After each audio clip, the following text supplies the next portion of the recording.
All right, next on the list then, Liam Hood, the island boy, trying to make it, versus Heang Kunk, a new register in Heang Kunk, Cambodian. Fighting Again from the ring, co-pick. This fight, don't quote me on this, it's either 72 or 73 kilo. I can double check after this. Not important. But the fighters know what weight they need to be.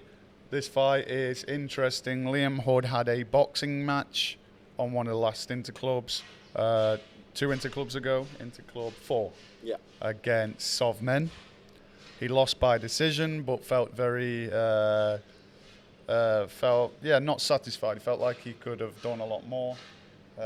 He felt like he still had a lot of energy when the fight finished, and I would agree with that. I felt like he had a very low output and could have afforded to really go for it a bit more. However, that's boxing. Now he's taken an amateur Kunkamai match, and he's fighting a very much unknown Heang Kunk, in which, of course, we've assessed.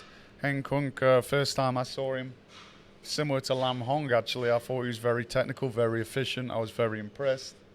In assessment, let's admit it, we felt like he held back. I feel like it's important to be open about these things. But because I've seen him twice, one time he wasn't holding back, the second time he was. Sorry, that's not going to help you. So, you are matched with Liam Hood. Liam Hood, I think, is a dark horse. You know, he hasn't got a legit coach or gym down on the island. But I do think he's a tough boy, and I think he's very fit. So I think this time he'll be coming back with a vengeance. Yeah, good training partners down there. There's a couple of people down there that can, keep him on his toes. Liam's a very fit man, so he looks after himself, what he eats, how he prepares for a fight. Excuse me. Yeah, he's a very fit man, so he's very, he looks after what he eats. He looks after, himself in general. He's got a lot of strength. You can see it. His physique is it's very. He's got the height advantage. In this, well. That's he doesn't have the experience advantage at all, but he does have a height advantage. Yeah. And I think after the first fight, one of the things I noticed was he was quite stiff. He was maybe some little nerves in there.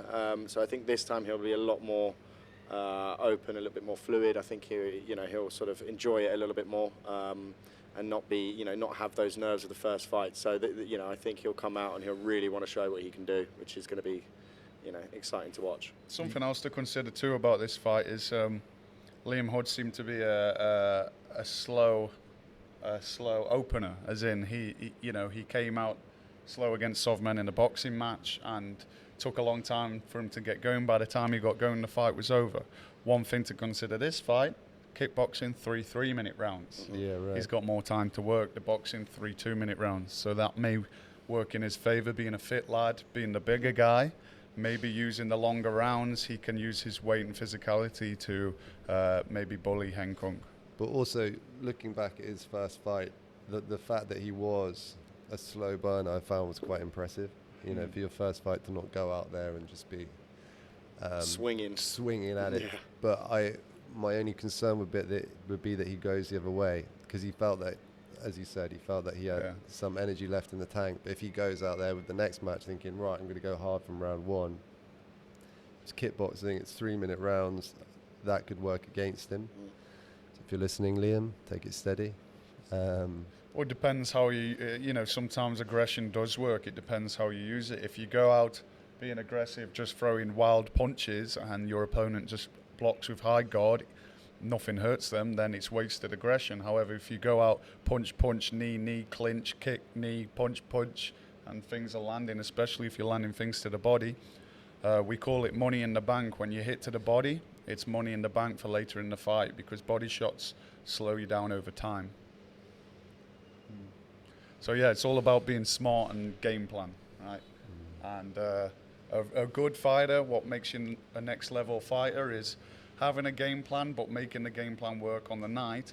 Not only that, very high level fighters, if the game plan ain't working, being able to switch it up in the moment. All right, even if your coach has said something, through the whole training camp, this is what you're going to do, go on the front foot. If front foot ain't working on the night, you might have to go back foot, and you've got to make these decisions because you haven't got long in martial arts. We're talking 6 minutes for boxing, 9 minutes for kickboxing. It's not long.